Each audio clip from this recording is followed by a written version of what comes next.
ekibiina kyange nze nnyini kyo kiva kitya mu mutima gwange nze nakisuuza abaali bakirya baali bakibba era nenatti we nagisibira manyiwo nzekka amateeka gwagenda omuyisaamu natti yekibiina kyaffe nagisibira omugalo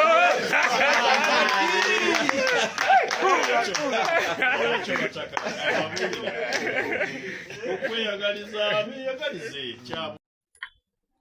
Gwena muganda wange akyekumidde Kampala TV 256 ako ke kamu katambi olunaku olwaleero akasiibye naddala eno ku Twitter nga katambula kalaga omubaka Medad Sseggona bw'aclaiminga nti ekibiina kya National Unity Platform ekibiina bwe kiri ekikye.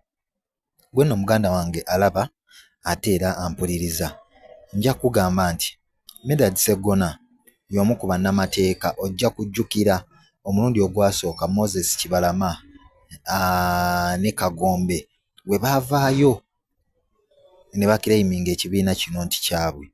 Omusango ogwo gwagendera ddala mu kkooti era twamaliriza nga tulaba omubaka Medad Sseggona oba eyali munnamateeka wa National Unity Platform ekiseera ekyo ng'agezaako okusoyaasoya ebibuuzo omwami oyo amanyiddwa nga Kibalama. Kibalama mwe yatuukira n'asaba ne ku ccupa y'amazzi olw'ensonga nti ebibuuzo ebyali bimubuuzibwa byali bimususse.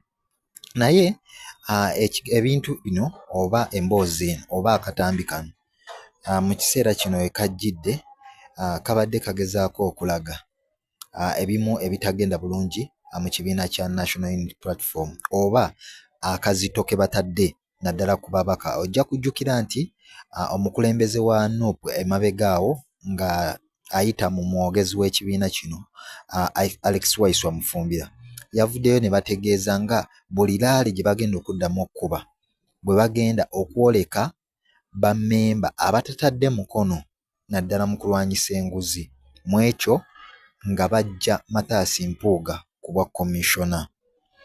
Medad Sseggona y'omu ku babaka abakyebulankanya. Abantu bangi bamutaddeko akazito.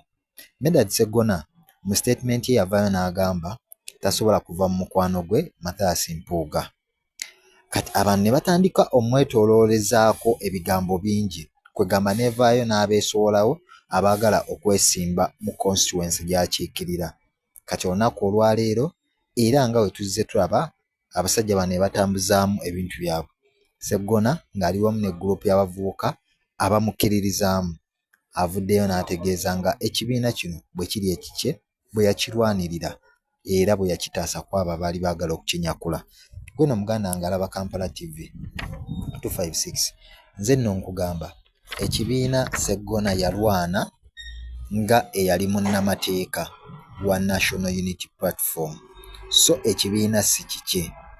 Gwe muganda wange njagala nkujjukize nti ebiseera ebisinga bwe bakuwa okukola omulimu ogwo n'oguggusa gw'oggusiza tegufuuka gugwo. Era Sseggona bwe yakola omulimu ogwo amawulire gentegeddeko okuva ku nsonda ezimu naddala ku kibiina gategeezezza nti ne lisiiti weeziri eziraga nti Medad Lubega Sseggona akali amaggwa yasasulwa.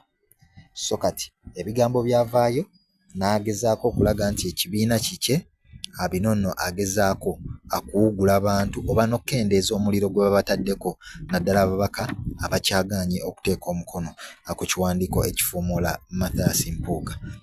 Gwena muganda wange nja kukusaba osubscribinge gw'omupya ate olaikinge okomentinge tusobole okubeera nga twongera okumanya amawulire naddala agabeera gafudde mu kisaawe ky'ebyobufuzi mu ggwanga Uganda.